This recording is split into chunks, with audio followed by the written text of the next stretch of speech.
Di sini ada yang pakai obat nona. Saya rasa tidak ada di sini nih. Obat nyong saja. Tapi kalau dia pakai obat asma tidak apa-apa itu.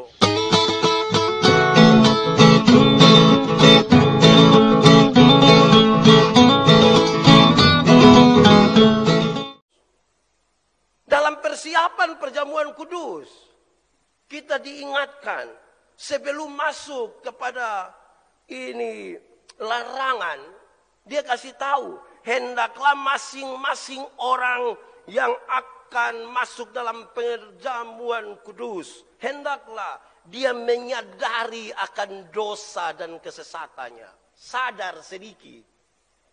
Sadar. Ini sadar semua.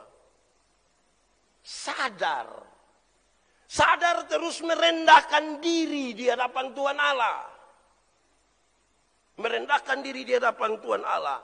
Yang kedua, dari setelah sadar dan merendahkan diri, hendaklah setiap orang yang akan mengambil bagian dalam perjamuan kudus, harus dia bertanya pada dirinya sendiri, apakah dia percaya bahwa Yesus itu telah menebus dosa-dosanya? Percaya atau tidak?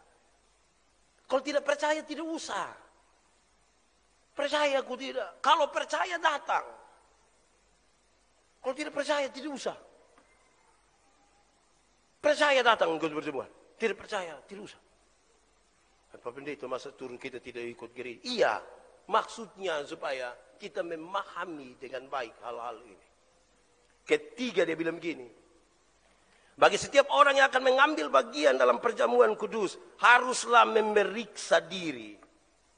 Apakah kita berkehendak untuk menyatakan syukur yang benar kepada Allah dan hidup sebagai anak-anak Allah? Periksa diri dulu. Kita ini kadang-kadang tidak periksa diri, kita periksa orang lain pun diri. Khotbah tidak ditujukan kepada khotbah datang, ini khotbah tidak kena saya, kena Pak Lulu.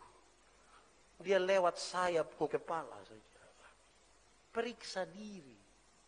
Nanti setelah periksa itu baru dia bilang begini. Hendaklah orang-orang yang akan disebutkan ini menahan diri terhadap perjamuan itu. Satu, yang tahan diri sedikit pada perjamuan. Jadi ikut dulu. Siapa itu? Satu, mereka yang mencela firman Allah dan sakramen-sakramennya. Yang mencela firman Allah dan sakramennya tidak usah turun dalam perjamuan kudus. Tidak usah. Karena ini kita memperingati akan Yesus. Kalau mencela firman, sama. Bosom pipi gereja just sama. Saya tidak pergi gereja, ada pamarah dan siapa coba. Daripada lu pergi gereja model sama ke apa kok. Gitu Yang mencela begitu tidak usah. Begitu. Yang kedua, mereka yang menyembah berhala dan patung-patung. Yang menyembah berhala dan patung-patung tidak usah masuk dalam perjamuan kudus. Karena ini sebuah peristiwa. Penyembahan satu-satunya yang ditujukan kepada Yesus Kristus Juru Selamat. Bukan kepada apapun. Dan yang masih merasa menyembah kepada berhala dan patung-patung tidak usah ambil bagian dalam perjamuan kudus. Tidak usah. Tahan diri. Bebaskan itu semua baru masuk dalam perjamuan kudus. Karena kita mau memperingati Yesus yang mati karena dosa-dosa. Ketiga, mereka yang memuja orang yang telah meninggal. Yang memuja orang yang telah meninggal. Yang biasa main jalangkung dong itu. Jangan datang. Yang masuk dalam perjamuan kudus. Kasih tahu angka dulu. 24 kok 42. Isi salah. Yang percaya pada kuasa, yang percaya pada kekuatan rahasia. Yang pakai obat itu. Yang pakai obat nona. Soalnya boleh masuk dalam perjamuan kudus. Di sini ada yang pakai obat nona. Saya rasa tidak ada di sini nih. Obat nyong saja.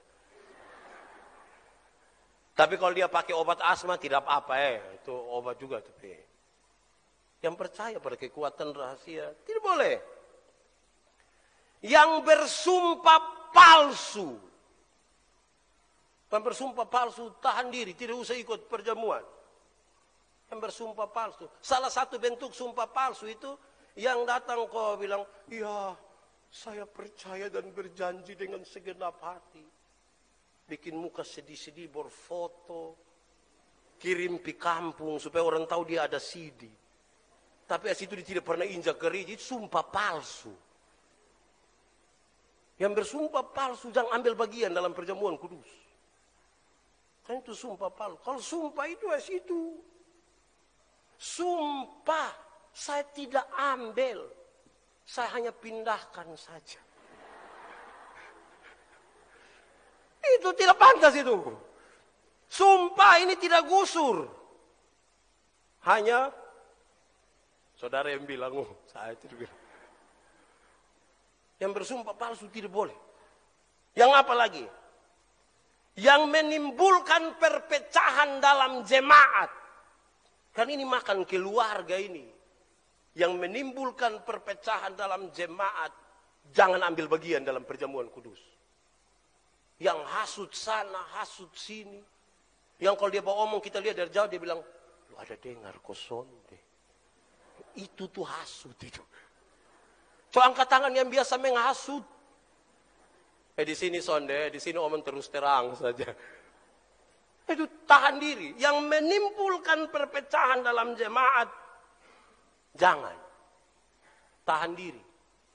Karena perjemaat itu diibaratkan sebagai tubuh Kristus.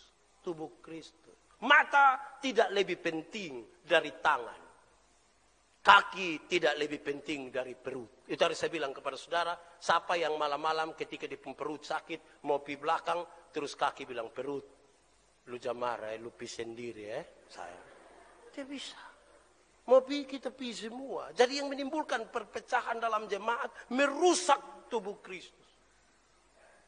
Yang terakhir, mereka yang membenci sesamanya, yang benci sesama manusia, tidak boleh. Supaya hidup itu jangan benci orang. Kenapa tidak boleh benci orang? Berulang-ulang kali saya bilang begini, jangan marah, jangan dendam, jangan benci. Karena apa? Kemarahan dan kebencian itu tersimpan dalam dada orang bodoh.